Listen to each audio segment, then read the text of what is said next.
नाज़रीन नवासा ख़बर शेयर कंदा हलूं। दादू मां रिपोर्ट कर रहा है हुबदार अली बबर सेक्रेटरी कॉलेजिस शहाब कमर अंसारी जो दौरो जश्न आज़ादी की तकरीब में शिरकत।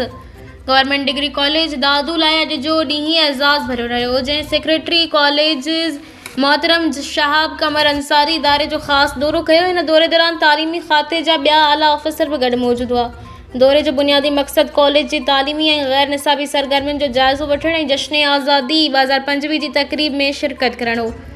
मोहतरम सेक्रेटरी साहब शजरकारी मुहिम के सिलसिले में वण लगाए माहौलियाती तहफ़ुज़ जो पैगाम दिनों और बाद में परचम कुशाई की रस्म पिण अदा कई, जिनमें उस्तादन शागिर्दन और इल्मी अमले वडे खोश और जोश से शिरकत कई। तकरीब जो आगाज़ क़ौमी तराने से थियो, जंहिंखां पोइ शागिर्दनि तरफ़ां मिली नगमा तकरीरूं टेबलोज़ और बियन शानदार परफॉर्मेंस पेश कयूं वयूं। मेहमान ख़ास समेत सॼी हाज़िरी पारां शागिर्दनि की सलाहियतुनि के साराहे वियो। शहाब कमर अंसारी सेक्रेटरी कॉलेजिस पंहिंजे ख़िताब में चयो त नौजवान क़ौम जो हक़ीक़ी सरमायो आहिनि ऐं कॉलेज उन्हनि जी सलाहियतुनि के उजागर करण लाइ बहितरीन इदारा आहिनि। गवर्नमेंट डिग्री कॉलेज दादू जो सरगर्मियों वाकई तारीफ़ के लायक आहिनि। कॉलेजन जो किरदार रुगो तालीम तई महदूद ना है, पर वे कौमी तामीर जा मरकज़ आहिनि। मां सभिनी खां अपील तो करियां तो आज़ादी जे कदर कन और उनके नस्ल दर नस्ल मुंतकिल करण लाइ पंहिंजो किरदार अदा कन।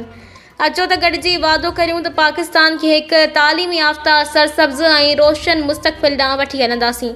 उन मौके ते डायरेक्टर कॉलेजिस प्रोफेसर मुस्तफ़ा कमाल चयो त यौम आज़ादी असांखे उन्हनि बहादुरनि जी कुर्बानियुनि जी यादि ॾियारे थो जिन पंहिंजे रत सां वतन जी बुनियाद रखिया। हीउ ॾींहुं तजदीद जो ॾींहुं आहे त असां वतन जी हिफ़ाज़त तरक़ी ऐं अमन ऐं यकजहती लाइ पाण खे वक़्फ़ करियूं।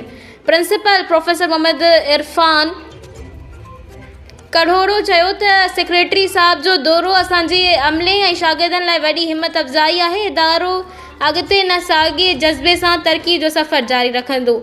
तकरीब के आख़िर में सेक्रेटरी कॉलेजिस शहाब कमर अंसारी मुख़्तलिफ़ मुक़ाबलनि में हिस्सो वठंदड़ शागिर्दनि के शील्डूं और सर्टिफिकेट ॾिना।